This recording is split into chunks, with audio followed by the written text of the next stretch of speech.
বাহ,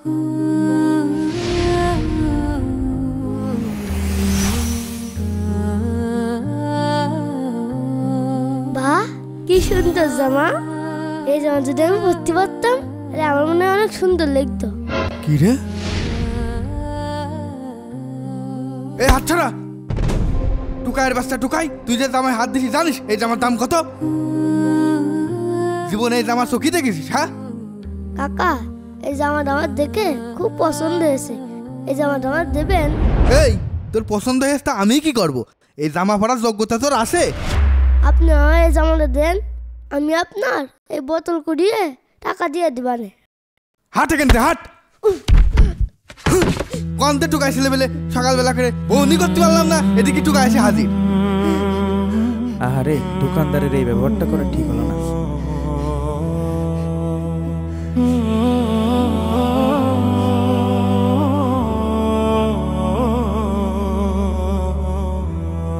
মনি দাঁড়াও, আমার সাথে আসো।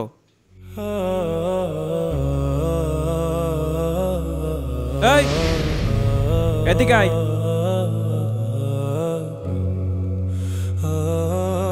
এই গেঞ্জিটা দে। আচ্ছা দিচ্ছি।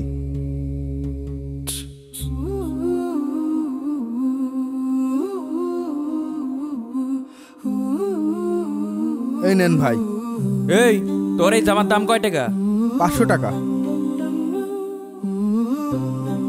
এই নে ধর তোর 500 টাকা। কি ব্যাপার ভাই, মেলাক্ষণতে আপনার খারাপ ব্যবহার দেখছি, টাকা ছেলে মারলেন কি আপনি? তা কি হয়েছে? তোর কি শাস্তার বলে ডাকতে হবে? তুই যেরকম তোর সাথে সেরকম ব্যবহার করেছি। আমি যেরকম মানে আমি আপনার কি করলাম? তুই আমার কিছু করিসনি, তোর সাথে যে আমি খারাপ ব্যবহার করলাম তোর কেমন লাগলো? খারাপ ব্যবহার করলি? খারাপই তো লাগে। তাহলে তুই যে এই ছেলেটার সাথে খারাপ ব্যবহার করেছিস তাইলে ওর কেমন লেগেছে? আরে ভাই সকালে বনি বনি হয়নি, এই জন্যই রাগ হয়ে গেল, ধাক্কা মেরে দিয়েছি। আপনি যে ছেলেটাকে ধাক্কা মেরে ফেলে দিলেন এটাকে আপনি ঠিক করেছেন? শোনেন, আপনার সাথে খারাপ ব্যবহার করার আমার কোনো দরকার ছিল না, শুধুমাত্র ওর সাথে খারাপ ব্যবহার করেছেন বলেই আমি আপনার সাথে খারাপ ব্যবহার করেছি, শুধু আপনাকে বোঝানোর জন্য। ভাই একটা কথা সবসময় মনে রাখবেন, ব্যবহারই মানুষের আসল পরিচয়। আজকে আপনি কাস্টমারের সাথে ভালো ব্যবহার করবেন, আল্লাহ তাআলা কালকে আপনার জন্য উত্তম কিছু রেখে দিবে। ভাই আমি আমার ভুল বুঝতে পারছি। এই নেন ভাই, এটার দাম দেয়া লাগবে না। এ নাও কাকু, এটা আমি তোমার এমনি দিলাম। নতুন জামা, আমি নতুন জামা পরতে পারবো? চলো মনি।